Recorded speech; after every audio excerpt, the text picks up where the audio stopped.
والصلاة والسلام على من لا نبي بعده. أعوذ بالله من الشيطان الرجيم.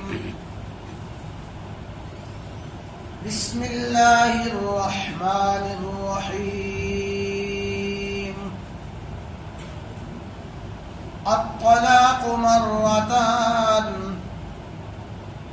فإمساكم بمعروف أو تسريح بإحسان.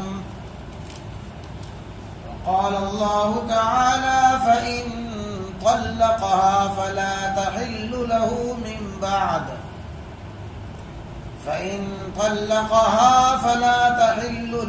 من بعد حتى تنكح زوجا غيره.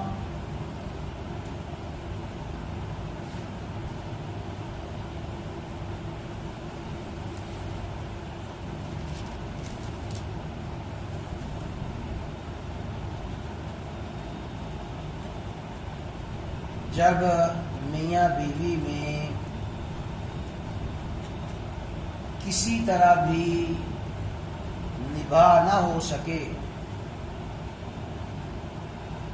اختلافات، لڑائی جھگڑے، آپس کی نفرتیں اس حد تک بڑھ جائیں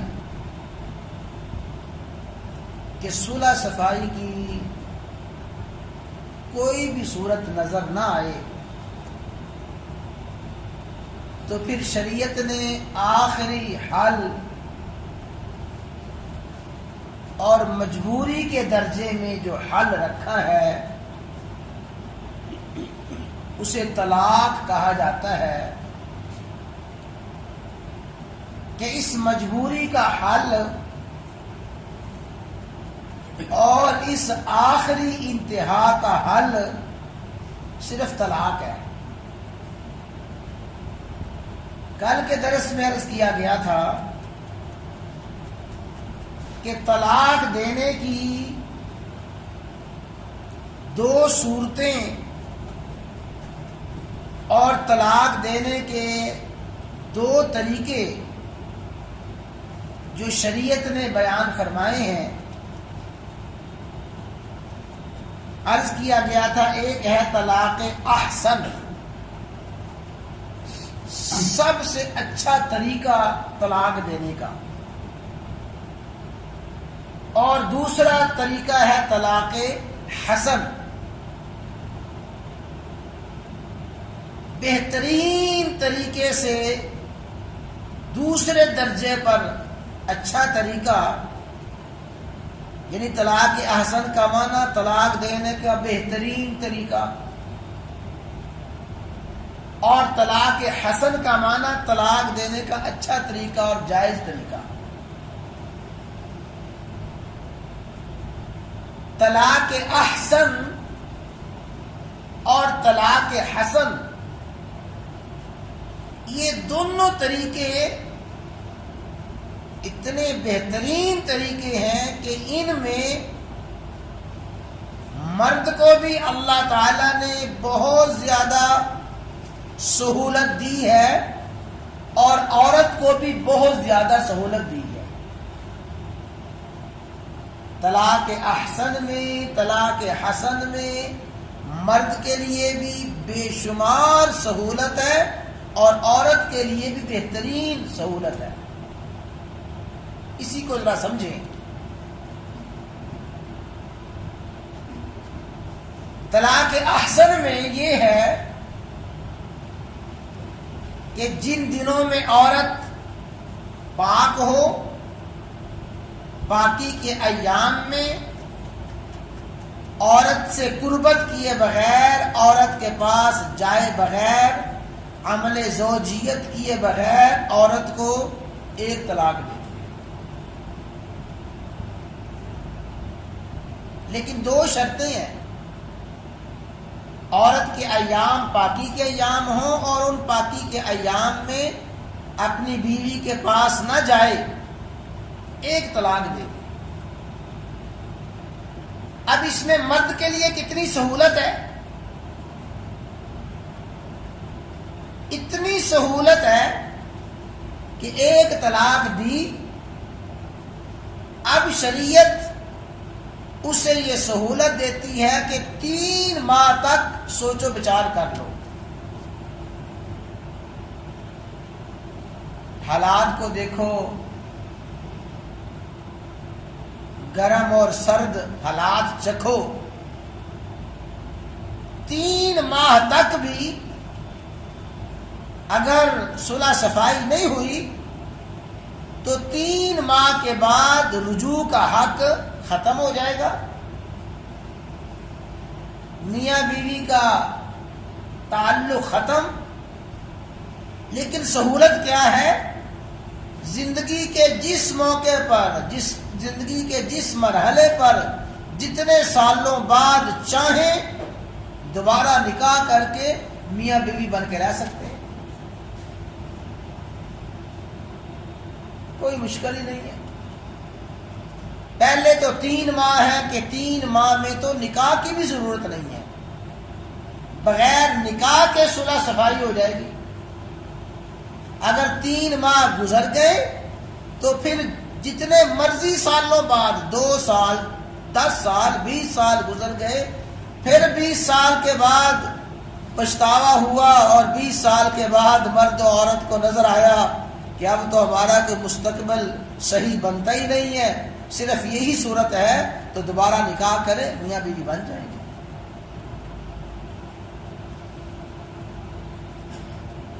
اور اگر 3 ماہ گزرے، 3 ماہ گزرنے کے بعد صلح صفائی نہیں ہوئی، عورت کے لیے سہولت یہ ہے کہ عورت 3 ماہ گزرتے ہی آزاد ہو جائے گی۔ لیکن اگر بیچاری عورت کو اس نے طلاق دی اور طلاق دی پتہ ہی نہیں، عورت کے پاس حالت طہارت میں، باقی کی حالت میں گیا، اس سے مباشرت حق مستری کی، پھر کچھ دنوں بعد طلاق دے دی، طلاق دینے کے بعد کچھ دن گزرے، پتہ چلا کہ عورت تو امید سے ہے۔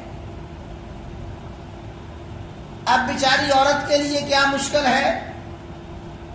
جس عورت کو طلاق ہو حمل کی حالت میں، اس کی جو عدت ہے وہ بڑھ جاتی ہے۔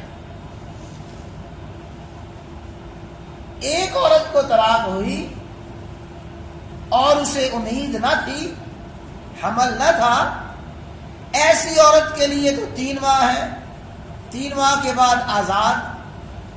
اور اگر اس نے طلاق دی احسن طریقے سے ہٹ کے، عورت امید سے ہوئی، حمل سے ہوئی، اب بیچاری عورت 9 ماہ تک لٹکی رہے گی، جب تک وضع حمل نہیں ہوگا، بچہ نہیں جنے گی، اس کی عدت ختم نہیں ہوگی۔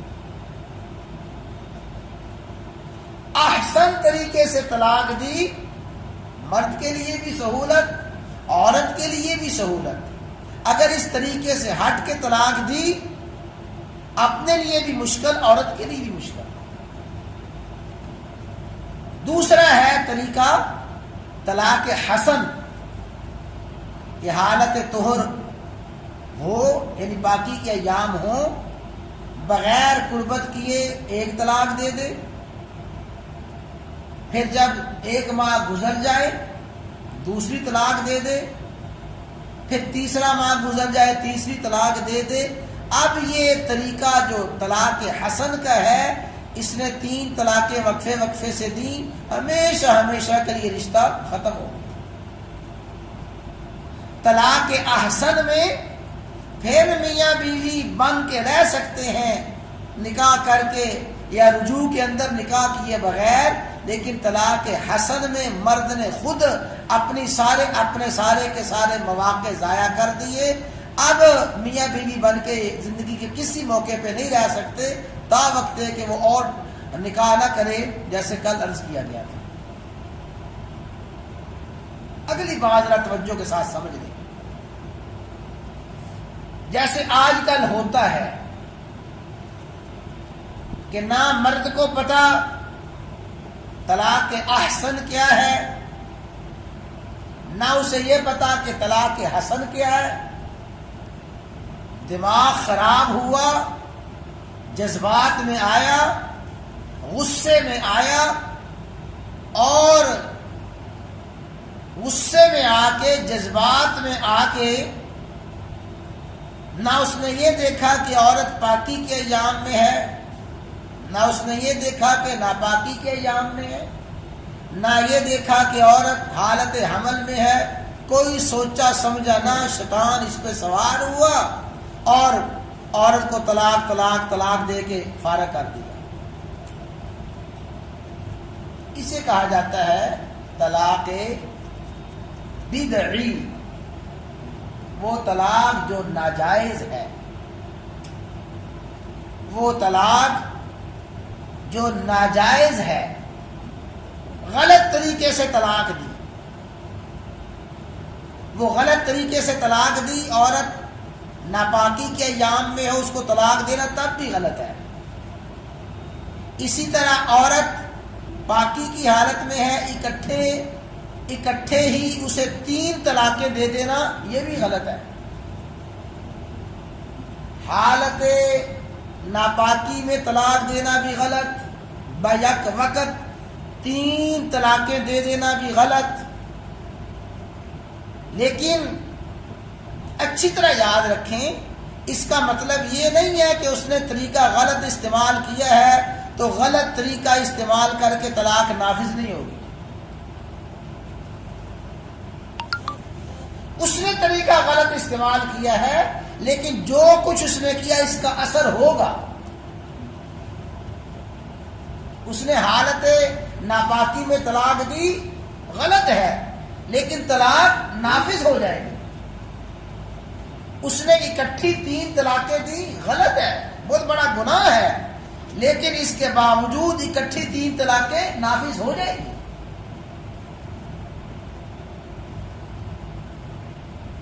کوئی شخص جانور کو ذبح کرے، حلال جانور ہے، اسے ذبح کرتا ہے، ذبح کرے سنت کے مطابق، اس نے چھری چلائی اور شریعت اور سنت کا بتایا ہوا طریقہ استعمال کیا، جانور ذبح ہو جائے گا.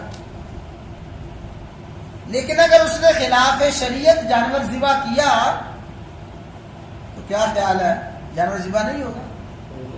ہو جائے گا. چھری اس نے چلائی ہے، سنت کے مطابق چلائے تب بھی اس چلانے کا اثر ہے، خلاف سنت چلائے تب بھی اس کا اثر ہے. وہ بولا، طلاق کے الفاظ اس نے استعمال کیے سنت کے مطابق اور احسن طریقے سے طلاق دی، اس کا اثر تب بھی ہوگا. اس نے خلاف سنت اور برے طریقے سے، ناجائز طریقے سے طلاق دی، وہ ناجائز طریقہ ہے، خلاف سنت ہے، لیکن پھر بھی طلاق نافذ ہو کے رہے. اس کو اچھی طرح سمجھنا چاہیے. حضرت عبداللہ بن عمر رضی اللہ تعالی عنہما مشہور صحابی ہیں. رسول اللہ صلی اللہ علیہ وسلم کے جو دوسرے درجے کے صحابی ہیں، حضرت عمر بن خطاب فاروق اعظم رضی اللہ عنہ کے بیٹے ہیں. بخاری شریف میں بے شمار مقام پہ یہ حدیث ہے، مسلم شریف میں ہے. حضرت عبداللہ بن عمر رضی اللہ تعالی عنہما نے اپنی بیوی کو طلاق دی، اور وہ طلاق دی ناپاکی کی حالت میں، حالت حیض میں طلاق دی. رسول اللہ صلی اللہ علیہ وسلم کو بتایا گیا تو آپ نے فرمایا کہ تو نے طلاق دی ہے، لیکن اس طلاق سے رجوع کر لے. ظاہر ہے کہ ایک طلاق دی تھی، اب حق تھا کہ ایک طلاق دینے کے بعد رجوع کرے، اور میں تم رجوع کر لو. پھر وہ طویل حدیث ہے، اگر طلاق دینا ہی چاہو تو ناپاکی کے ایام گزر کے پھر پاکی کے ایام آئیں، فرمایا پاکی کے ایام میں طلاق دے دینا، اس طلاق سے رجوع کر لو۔ رجوع کا معنی یہ ہے کہ یہ طلاق نافذ ہو گئی ہے، جو حالت حیض میں طلاق دی ہے وہ مؤثر ہو گئی ہے، لیکن تمہیں رجوع کا حق حاصل ہے، اس سے رجوع کر لو۔ بات میں یہ عرض کرنا چاہتا ہوں، اگر کسی نے طلاق دی اور طلاق دیتے وقت ناجائز طریقہ اختیار کیا، ناجائز طریقہ اختیار کر کے طلاق دی، وہ طریقہ ناجائز ہے لیکن طلاق نافذ ہو کے رہے۔ ایک اور مثال سمجھ لیں، زہار ناجائز ہے۔ اللہ تعالیٰ نے فرمایا وَإِنَّهُمْ لَيَقُولُونَ مُنْكَرًا مِنَ الْقَوْلِ وَزُورًا، زہار میں تم جو کچھ کہتے ہو منکر، بڑا گناہ ہے یہ الفاظ کہنا، وزورا، یہ الفاظ جھوٹے ہیں۔ زہار کیا ہے؟ اپنی بیوی کو کہہ دینا تو میری ماں ہے، تو میری بہن ہے، تو میری بیٹی ہے، یعنی کسی بھی حرام رشتے کے ساتھ اپنی بیوی کو تشبیہ دے دینا، جس طرح میری ماں تو میری ماں کی طرح ہے، تو میری بیٹی کی طرح ہے، تو میری بہن کی طرح ہے۔ یہ جو الفاظ ہیں ان الفاظ کو شریعت میں زہار کہا جاتا ہے۔ زہار زہر سے ہے، زہر کہتے ہیں پشت کو، پیٹھ کو۔ جس طرح میری بیوی، جس طرح میری ماں مجھ پہ حرام، اس طرح تو مجھ پہ ہے۔ اپنے کسی محرم رشتے سے اپنی بیوی کو تشبیہ دینا، اسے شریعت میں زہار کہا جاتا ہے۔ فرمایا کہ یہ زہار منکرن، بہت بڑا گناہ ہے، وزورا، جھوٹ ہے جھوٹ ہے گناہ، لیکن اگر کسی نے یہ کر لیا تو نافذ ہو کے رہے گا۔ کسی نے یہ کیا تو زہار کا اثر ہو کر رہے گا۔ اور پھر اللہ تعالیٰ نے قرآن کریم میں وہ تفصیل بیان فرمائی ہے، اگر انشاءاللہ بات آ گئی تو وہ عرض کی جائے گی کہ پھر زہار کرنے کے بعد وہ کیا کرے، کس طرح بیوی کو حلال کر سکتا ہے۔ تو اگر کسی نے ناجائز طریقے سے طلاق دی، ناجائز طریقے سے طلاق دینا وہ طریقہ غلط ہے، لیکن غلط طریقہ استعمال کر لیا ہے، اب وہ غلط طریقے کا اثر ہو کر رہے گا۔ نسائی شریف کی حدیث ہے، رسول اللہ صلی اللہ علیہ وسلم کو خبر دی گئی، یا رسول اللہ صلی اللہ علیہ وسلم، ایک شخص نے اپنی بیوی کو بیک وقت اکٹھی 3 طلاقیں دے دی، طلاق طلاق طلاق، بالکل صحیح حدیث، اکٹھی 3 طلاقیں دے دی ہیں۔ رسول اللہ صلی اللہ علیہ وسلم کھڑے ہوئے غضباناً، غصے کی حالت میں، آپ کے چہرے پہ انتہائی غصہ، ناراضگی، اور رسول اللہ صلی اللہ علیہ وسلم فرما رہے ہیں کیا میرے ہوتے ہوئے تم اللہ کی کتاب کے ساتھ کھیل رہے ہو؟ میرے ہوتے ہوئے اللہ کی کتاب کے ساتھ مذاق کر رہے ہو؟ چہرے پہ بھی غصہ، اور فرمایا ابھی میں موجود ہوں، میرے ہوتے ہوئے اللہ کی کتاب کے ساتھ کھیلا جا رہا ہے۔ ایک صحابی کھڑے ہوئے، یا رسول اللہ صلی اللہ علیہ وسلم، جس نے یہ حرکت کی ہے، بیک وقت 3 طلاقیں دی ہیں، کیا اس کا میں سر نہ قلم کر دوں، اسے قتل نہ کر دوں؟ حضور نبی کریم علیہ الصلوۃ والسلام خاموش ہوئے۔ اس حدیث میں آپ نے 3 طلاقیں بیک وقت دینے پر ناراضگی کا اظہار فرمایا، اور آپ نے تنبیہ فرمائی، لیکن یہ نہیں فرمایا کہ یہ 3 طلاقیں نافذ نہیں ہوں گی۔ بیک وقت 3 طلاقیں نافذ ہوں گی، اور پھر اور بھی احادیث میں اس کی تفصیلات بیان فرمائی گئی، وہ انشاءاللہ عرض کی جائیں گی کہ بیک وقت 3 طلاقیں دینا ناجائز گناہ بالکل ناجائز اور گناہ، ناجائز اور گناہ ہونے کی ایک بڑی وجہ یہ ہے کہ 3 طلاقیں دینے والا اپنے لیے سارے کے سارے راستے واپسی کے ختم کر بیٹھتا ہے. اس نے واپسی کا راستہ کوئی چھوڑا ہی نہیں ہے. اس لیے شریعت نے اس طریقے کو ناجائز قرار دیا اور فرمایا کہ طلاق بدعی ہے، بدعت ہے، ناجائز ہے. لیکن اس کا معنی یہ نہیں ہے کہ 3 طلاقیں دو اور پھر رجوع کرتے پھرو، بیک وقت 3 طلاقیں دو اور پھر صلح صفائی کرتے پھرو. بیک وقت 3 طلاقیں دینے کا گناہ ہے، ناجائز ہے، لیکن بیک وقت دی ہوئی 3 طلاقیں ہر حال میں نافذ ہو کے رہیں. تو خلاصہ کلام یہ ہے کہ اگر کسی نے طلاق احسن دی، طلاق حسن دی، اس کے لیے بڑی گنجائش ہے اور وہ تفصیلات عرض کی جا چکی ہیں. بہت زیادہ گنجائش، بڑی آسانی. اور اگر کسی نے از خود ہی خلاف شریعت طلاق دی اور خلاف سنت طلاق دی اور قرآن کریم اور احادیث کے خلاف طلاق دی تو وہ گناہ ہے، ناجائز ہے، لیکن اس کے باوجود وہ طلاق نافذ ہو کے رہے گی. تو بیک وقت 3 طلاقیں دینا گناہ، لیکن وہ بیک وقت 3 طلاقیں دی ہوئی طلاقیں ہو جائیں گی. اب اس کے لیے راستہ واپسی کا کوئی نہیں ہے. اس کی مزید تفصیل انشاءاللہ عرض کی جائے گی. اللہ تعالیٰ سمجھنے کے لیے